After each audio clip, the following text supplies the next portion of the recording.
Good morning everyone and welcome back to the Two-Headed Wolf Gaming Channel and last Epoch, as today we continue the development of our Spellblade with the Shatter Strike build. And I'm pretty excited for today's episode as I do want to make a bunch of changes which in theory should give us a lot of offensive capabilities and at the same time increase our defensive capabilities as well.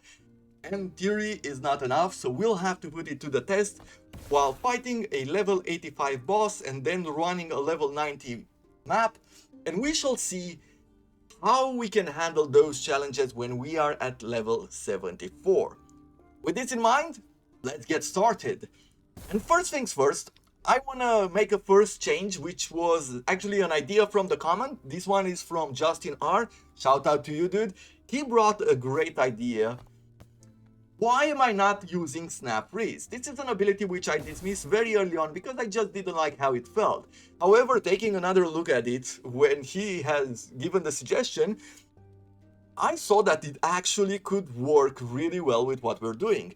Snap Freeze freezes enemies in a cone in front of us and the freeze lasts for 2 seconds. This one works on bosses as well. It's like Shield Bash.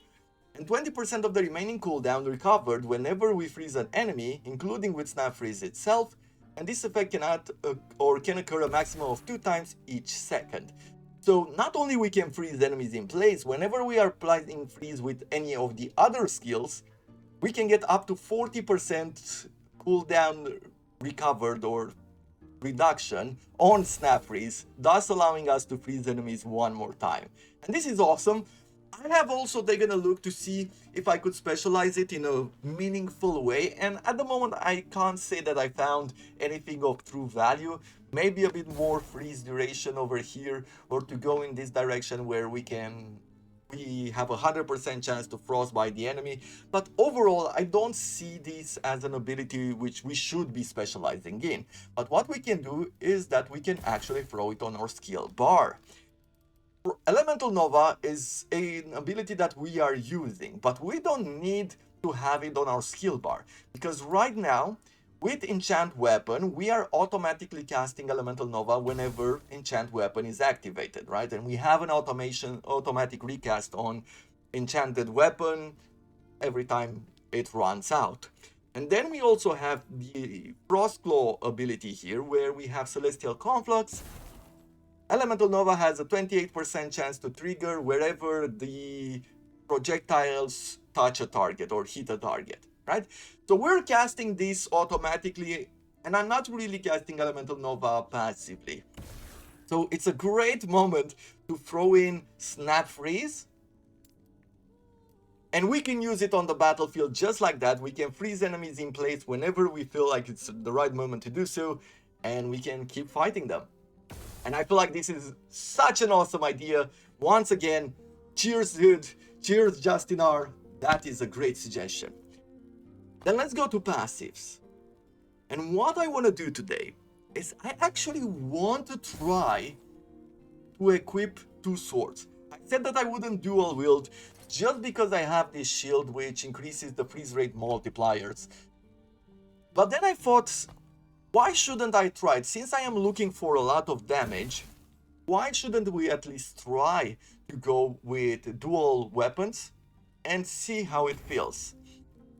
Especially because these swords, where we have as a base modifier, we get the 57 or a certain percentage of increased elemental damage and a certain percentage of increased elemental attack speed.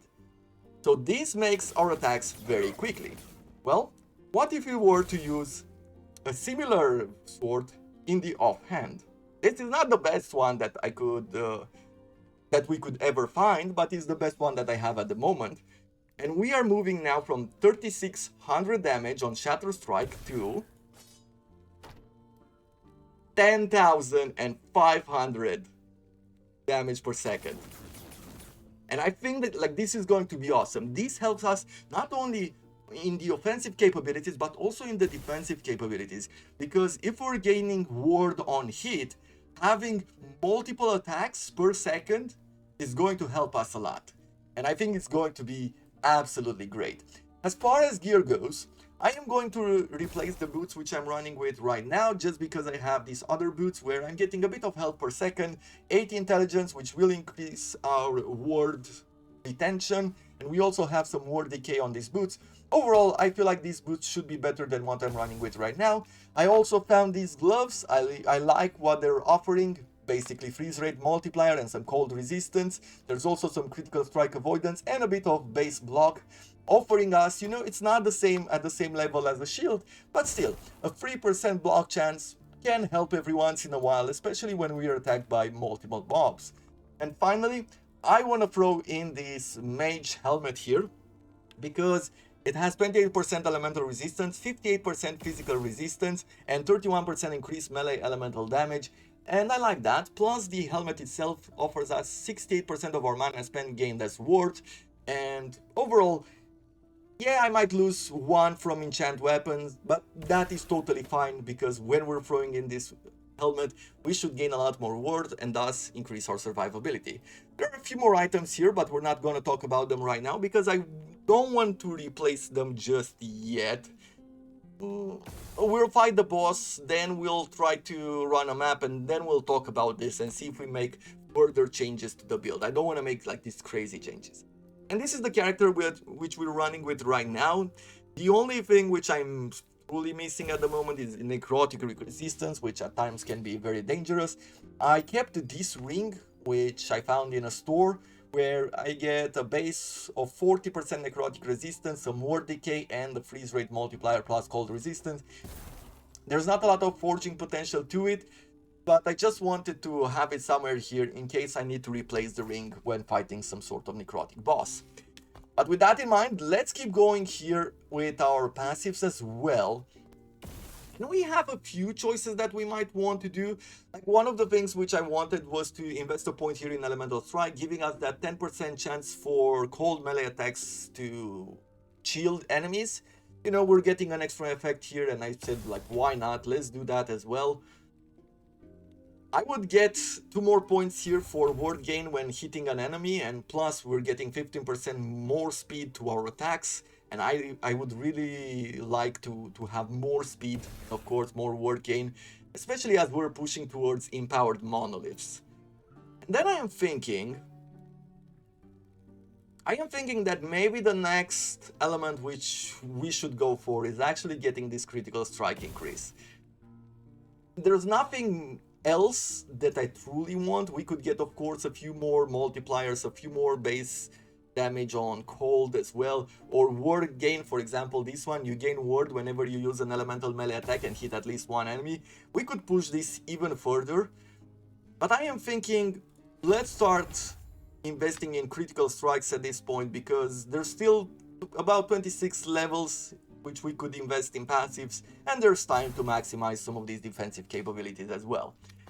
As far as our active skills go, let's see, on the Frost Nova side, or the Ice Nova, I believe it's called, probably a bit more damage and a bit more AoE is the way to go rather than going this direction.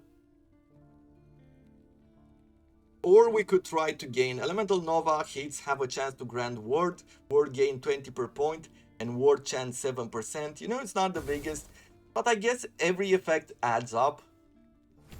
So let's invest 1 point there. We might not even notice it, but as long as it's happening, then it's totally fine, right? For Shatter Strike, critical multiplier per sword per point could be a great idea, or even going for cold penetration at this point and increased area of effect. Frostbite I wouldn't really invest. I could also remove this point, to be honest. It might not be as necessary to get it anymore. Hit damage against frozen enemies and getting the frozen ground, I guess it could work as well. Armor gained against, this is one of the things which we were going for before, right? Armor gained against frozen enemies, plus 50 per point. You gain ward when you attack with Shatter Strike and hit at least one frozen enemies. This also could help a lot with defensive capabilities. But given that we're using 2 swords, getting 60% more critical multiplier sounds really good. So let's go in this direction for now. And maybe we can get a +2 or something on a Shatter Strike on an item, and that will give us a lot more power. A portion of mana gain on hit is converted to ward instead. This could be great at this moment instead of an AoE. But we're also losing on some of the mana generation, and I'm not sure that that is exactly what I want. So let's go with more AoE, and we might decide to do something else in the future. Over on this side with Enchanted Weapon, there are two things which I want. And I will get this one first, where whenever we are activating Enchant Weapon, we're gonna deal additional cold and lightning damage with melee attacks for each 10 physical damage that is on our weapon. And since we do some physical damage, we have some base physical damage on our swords, then this is going to be good. And finally, we're gonna go with Desperation. And here on the Frost Claw side, I guess I will increase the chance to cast an Elemental Nova. Do I see anything else? A chance to chill. Don't really care too much about it. Spell damage per free melee damage. This could be good because it would increase a lot the damage that we are doing. Getting the Ice Spirals, I also like that idea. Okay, well, instead of increasing this chance, let's get this. Getting that extra spell damage per free melee damage. Overall, we should be doing, look at that, we've increased our damage to 12,336 with Shatter Strike. And that is pretty awesome. Let's see, do we have 852 on our Frost Claw? Yeah, it happens automatically. We don't need to look at anything else rather than that. Okay. We're actually fighting a necrotic. It's the undead with the frozen attacks, the freeze attacks, and the necrotic damage. We might have to craft that ring and put some necrotic resistance on it, or maximize its potential. We will have to see. Or what I might want to do is even change this, because I am getting +1 to snap freeze, but I haven't specialized in it, so it doesn't matter. The increased duration for snap freeze now works with what we're running. A bit of freeze rate multiplier, and then increase cold spell and cast speed, that doesn't matter too much. Definitely a better amulet could help us a lot, but I don't have it at the moment. Now let's see. Oh, it's not the undead that I thought about. Okay, I have to run away from this attack.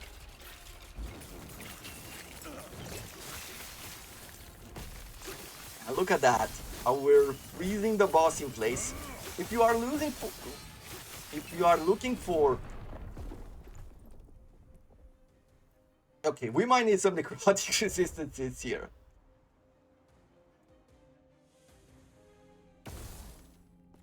That was such a quick fail. Let's see what we can craft with this. Probably a bit more necrotic would be the way to go. Good. We've preserved really nicely here. How much do we want? It's 60. Yeah, we got really lucky on these rolls, preserving most of its potential. If I wanted to replace this ring, for example, we wouldn't need much, right? Yeah, just a bit of lightning resistance, but I think we can increase the lightning resistance on some other pieces of gear. We will have to see. But either way, we can do something else with this as well. Increase the freeze rate. Sure, we're gonna try to do that. Well, that's it. At least we have another freeze rate multiplier and cold resistance at max level. Let's replace this ring. I have to farm a few more maps before I have enough stability to challenge that boss again. And I feel like this was the perfect opportunity to show off this build against multiple mobs, since we have to defeat 12 waves of enemies. And I feel that fighting that boss shouldn't be that difficult anymore now that we have capped necrotic resistances. However, there's also something which I've noticed while fighting that boss, because I've looked on what I've recorded so far. There is a certain amount of ward bypass, if I can call it that. Meaning that it seems like the damage is taking away from ward, but it's also, even though I still have some ward, it's taking off my health as well. And I'm wondering if that is from necrotic damage or if there's something specific. I know poison works like that, where poison pretty much goes to your health bar and not your ward bar. But I don't know about necrotic damage. Maybe it's something to do with the boss itself. Either way, hopefully this is enough for us to go and challenge the boss again. If not, I'm going to put a cut in this episode, but let's see. A ring with Weaver's Wheel, 14% elemental resistance, increased health and mana by 6%, 90% of mana spent gained as ward, and 1 ward gain on hit per 10 missing mana if your current ward is lower than your missing health. Well, I want it, and I think this is going to be... I'm hoping that... Yeah, we're gonna replace this ring right here. So let's see. If I do this, we're mostly capped, we're not fully capped. We're losing a bit of the critical strike chance. But still, if we're lucky on that Weaver's Wheel, it should be pretty awesome. And I think... Yeah, we're getting an extra potion slot per equipped Weaver item. So these two together are going to add up to an extra potion. Awesome. Now let's open this chest as well. Maybe there's something good here. Nope.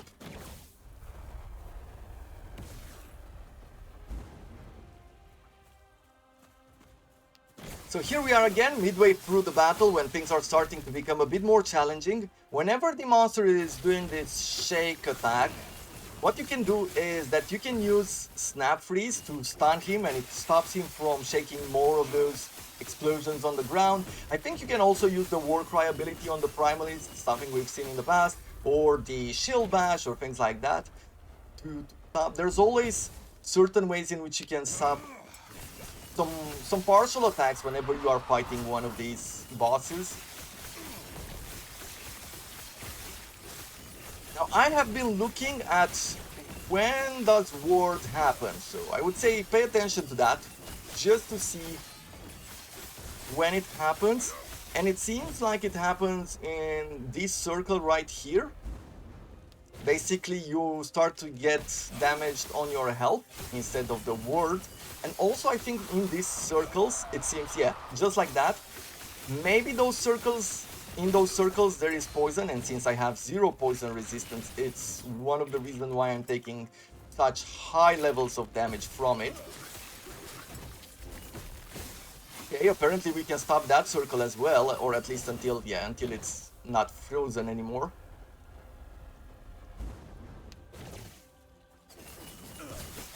But yeah, the battlefield is becoming a bit more strict here. Yeah, these explosions does not go through wards, so we can tank on them.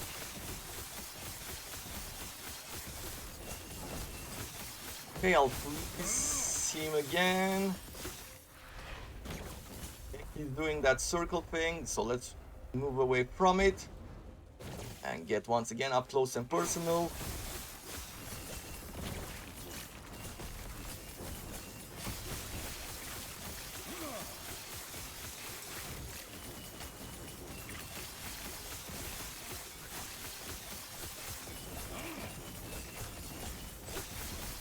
This is what I don't like, meaning whenever the monster is not moving at all, there is no animation to it, but he's still attacking. I really feel like this is one of those improvements which have to happen, and hopefully soon.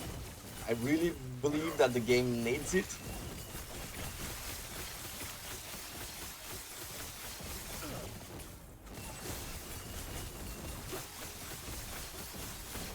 Okay, let's run away from the circle again. Let's... Good. Now attack. Okay, I'll try to stop him for a second. We shouldn't sit in front of him, to be honest. Oof, oof. Bad place, bad place.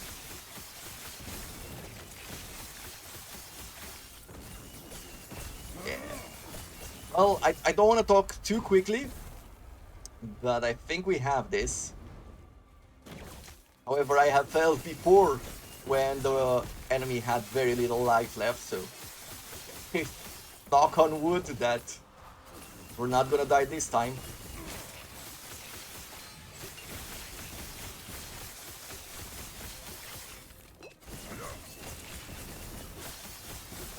I believe we have him. Let's freeze him in place, and with a few more attacks, there it is. Whew. Necrotic resistance, poison resistance, or increased necrotic damage. I don't want any of these modifiers, but for now I guess I will run with some poison resistance just because it's at 0%. And I'll definitely have to farm this one again. Symbol of Demise. Ward retention, 12 ward gain on hit. Every 3 seconds your ward is consumed, grants a stack of Demise per 13 ward consumed. Each stack of Demise grants 10% bleed chance, up to 200%. That is cool. That is another build idea right there. And Twisted Heart of Kairos. 6% of current health converted to ward when you directly cast necrotic spells. 6% of current health converted to ward when you directly cast an elemental spell. +1 to necrotic spells and elemental spells, +10 strength, and or 10% increased cast speed. That is actually really cool. However, you'll have to sacrifice health, and we're not in a position to sacrifice health with this build. But still, how did this boss battle feel? I think it was totally okay, as long as I avoided certain attacks, but it doesn't give me too much trust for empowered monoliths. This is something which I will have to see definitely when we're getting to empowered monoliths. But for normal bosses, it doesn't feel too bad. I think overall, it would be time to start investing a bit more in ward generation and ward retention to bring this up to maybe 3,000, 4,000. Something like that. And we're building a few ridges here. I've been farming this area as well, and I'm gaining now, instead of the void resistance which I had before, I have now +22 ward per second. This I will have to replace definitely with something else. Let's run a level 90 map just to show off what's what. Oh, and talking about modifications. Now, I've been looking at the future, and there's these two items which I'm thinking of equipping. Knowledge of an Erased Mage, +1 to all mage skills. We're getting from the item plus 70 mana and 15% of mana spent gained as ward. There's 7% of damage dealt to mana before health, so we would get damaged in the mana pool as well instead of our health, and that might make us a bit more tanky. And endurance applies to 5 additional health per 10 missing mana. We're not using endurance that much, we don't have multipliers on it, but still it could work. I think the only downside is that I'm losing on some resistances. Yeah, very little. I'm losing on physical resistance, which we would have to get from another item here.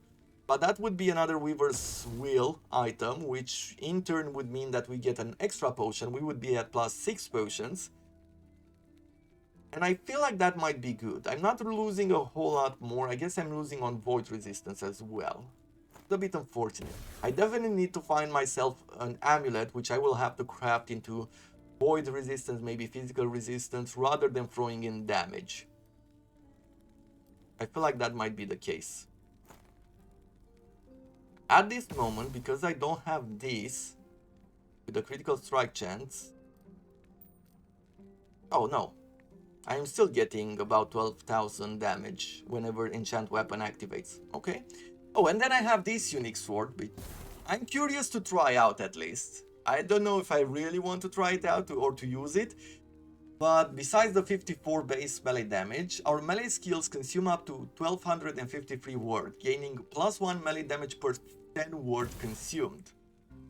So that would be 125 base melee damage by itself. It would give us 70 ward per second naturally, +8 to intelligence, which would give us ward retention, and 12% increased attack speed.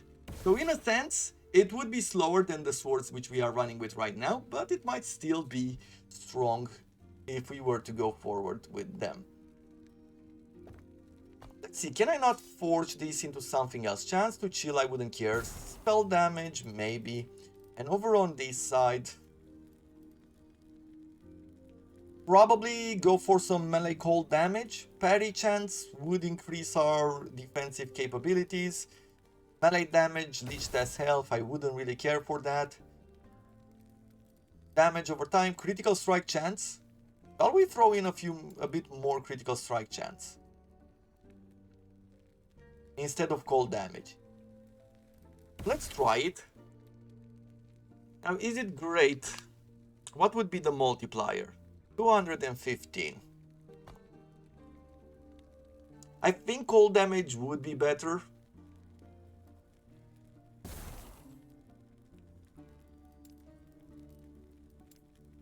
Let's go with cold damage. Yeah, I'm gonna do melee cold damage. And it consumed 14 forging potential. Very bad roll there, but what can you do? Either way, let's try to farm one of these maps. Where are we going? Some shards. Let's, I don't know, pick any of them. It doesn't really matter this early on.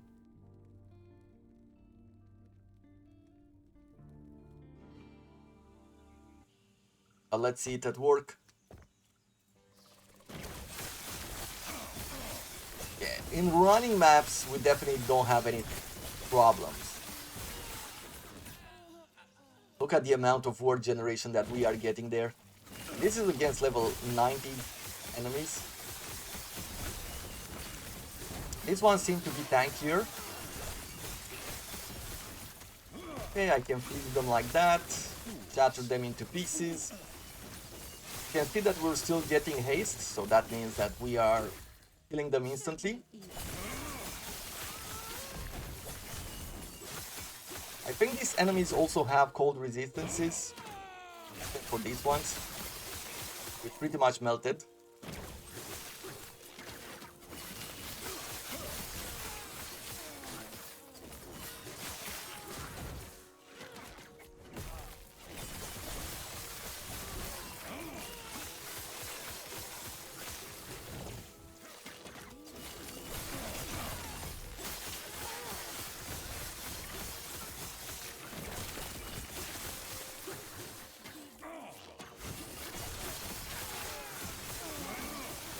So satisfying to see those waves branch out and pretty much destroying the enemies or freezing them in place.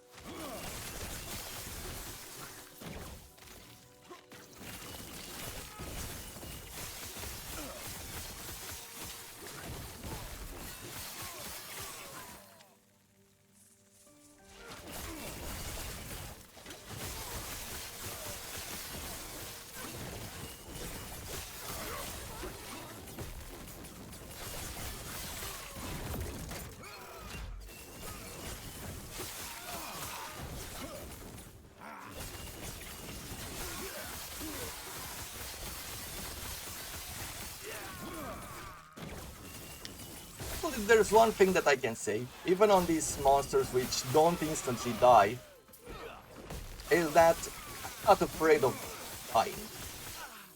I mean, we're freezing them in place, they can't do anything.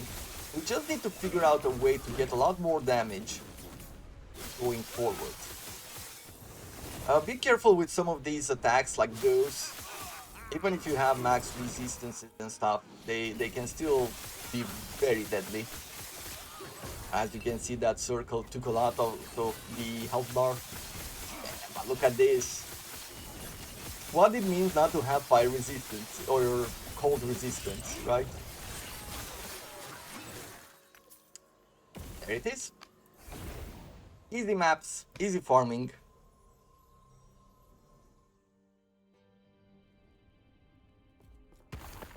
We'll have another level up now in a second. And I guess, should I go with increased critical strike chance? I don't even know at this point if it's worth it.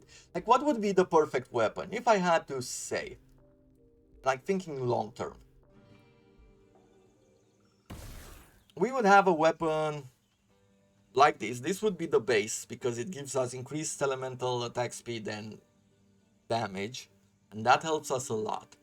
And then we would have a modifier with critical strike chance, critical strike multiplier, melee cold damage, freeze rate multiplier, and let's say it has like this extra, right? It's epic, or what was it called?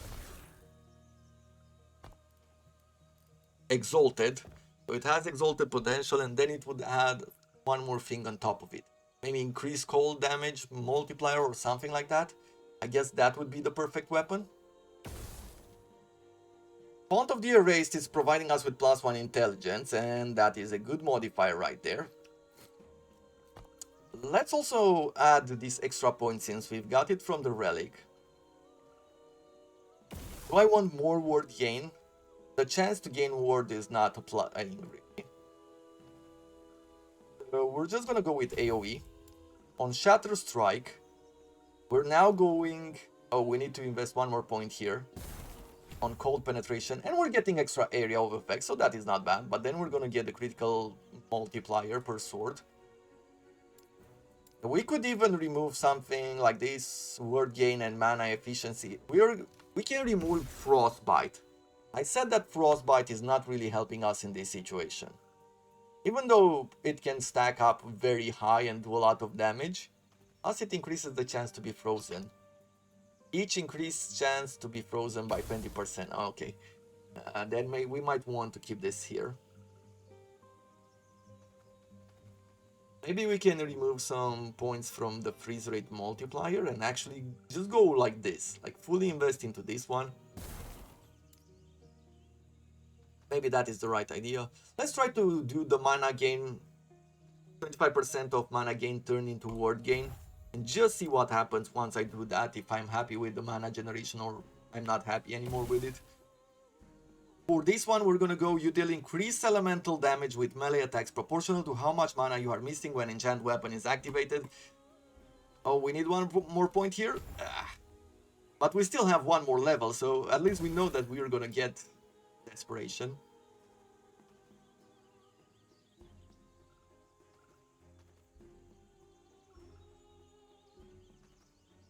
And at this moment, should I get Frozen Sleeper? Gain a stack of Frozen Sleeper every second up to a maximum. When you cast Frost Claw, it consumes all stacks to gain cold penetration per stack and release an ice spiral for each stack. Cold penetration per stack 10, ice spirals on cast per stack 1, max stacks is 2. I don't know how it looks. Let's try it out. We might respec out of it. But I believe that this is going to be the last thing that we are going to do here. Okay, there's definitely less mana that we are gaining there, but I'm not necessarily unhappy with the amount of mana that I am gaining. Like, we will do a few more attacks, and we're gonna get some... We're gonna gain some ward from it. You have to be careful with these AoEs all the time. Make sure you don't stay in them.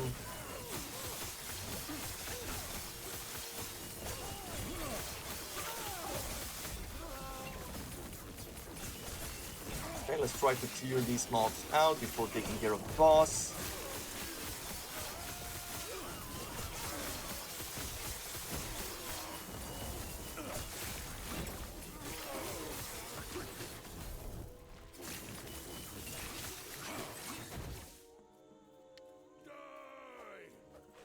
Destroy the siege spire, so that is a building.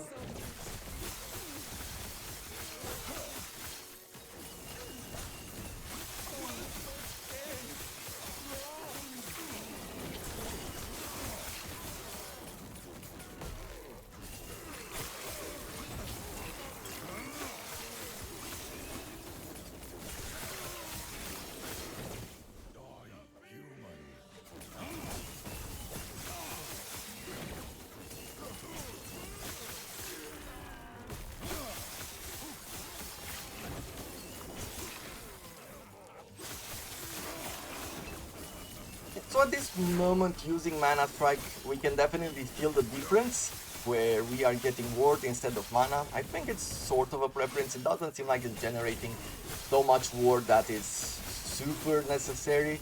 Really depends on what you want, what you like in your playstyle. Do you want to use more Shatter Strike? Do you want to use more, or are you okay with the mana generation and you want to get a bit more ward? Whatever you desire, I think it's totally fine.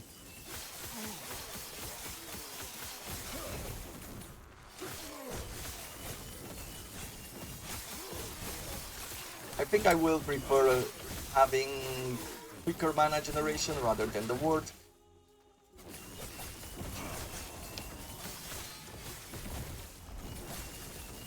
Let's try to take this out first before they continuously cast spells which annoy me. One of the awesome things about Shatter Strike is just the AoE for the attack, which means that many times I am hitting multiple enemies and the objectives, making a lot of progress. Here we have it.